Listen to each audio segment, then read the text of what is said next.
सीताराम सीताराम सीताराम कहिए, जाहि विधि राखे राम ताहि विधि रहिए। सीताराम सीताराम सीताराम कहिए, जाहि विधि राखे राम ताहि विधि रहिए।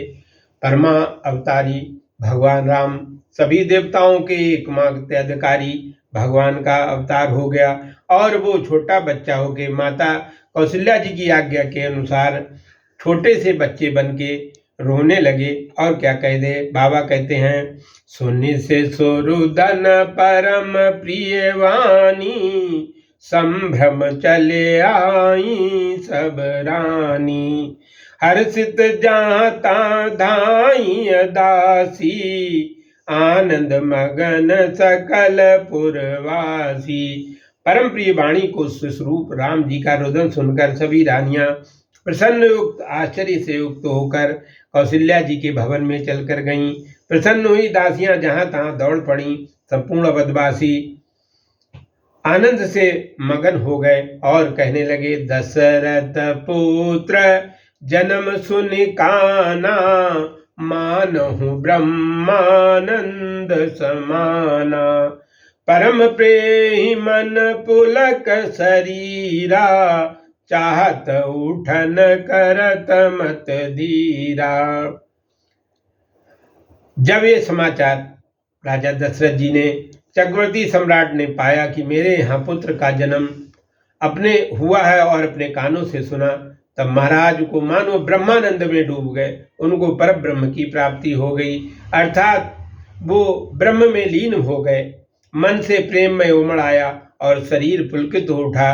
वे उठकर राजभवन में जाना चाहते थे, परंतु बुद्धि उनकी धीर अर्थात स्थिर हो रही थी। अभी राजभवन में जाना उचित नहीं होगा, अर्थात गुरुदेव के साथ ही पुत्र को निहारना धर्म संगत होगा। उन्होंने मन में विचार किया, बिना गुरु के अपने पुत्र के पास जाना ठीक नहीं है।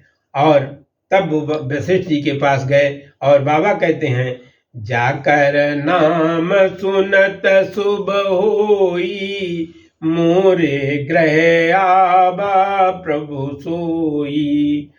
परमानंद पूरी मन राजा, कहा बुलाए बजा बहु बाजा।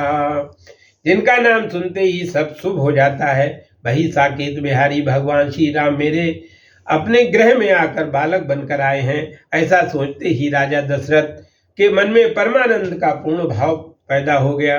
स्वयं उन्होंने जो गाने बजाने वाले गंधर्व लोग हैं उनसे सबसे स्वयं ही कहा कि आप लोग खूब ढोल ढमाके बजाओ, भजन सुनाओ। गुरु वशिष्ठ कह गयो हकारा, आए दुजन सहित नप द्वारा। अनुपम बालक देखिन जाई, रूप रास गुण कैन सिराई। गुरुदेव वशिष्ठ जी के लिए महाराज का बुलावा गया, अर्थात स्वयं महाराज गुरुदेव वशिष्ठ जी के पास उन्हें बुलाने के लिए गए और वशिष्ठ जी वामदेव आदि अन्य ब्राह्मणों के साथ राजभवन में पधारे। उपमा रहित उन बालक परमेश्वर को जाकर वशिष्ठ जी ने देखा, अथवा वशिष्ठ जी ने ऐसा उमा रहित बालक देखा जिसके बाल अर्थात रोम के का अर्थात अनेक ब्रह्मांड विराज रहे थे। ब्रह्मा जी भी जिनके बाल अर्थात पुत्र, जिनके अलग अर्थात केश वक्र अर्थात घुंघराले हैं, जो बालों अर्थात बाल स्वभाव वालों को का अर्थात अपने पास बुला लेता है, उस अनुपम बालक को महाराज दशरथ जी के साथ वशिष्ठ जी ने देखा। वह रूप की राशि था और उसके गुण कहने में समाप्त नहीं हो रहे थे। तब नंदी मुख शाद्र करे, जात कर्म तब कीन। हाटक धेनु बसन मन, निप विप्रन कहो दीन। तब राजा ने नांदी मुख श्राद्ध करके संपूर्ण जात कर्म का विधान संपन्न किया और ब्राह्मणों को स्वर्ण तथा वस्त्र आदि मणियां भी दी। ध्वज पताक तोरन पुर छावा, कह न जाए जय भांति बनावा।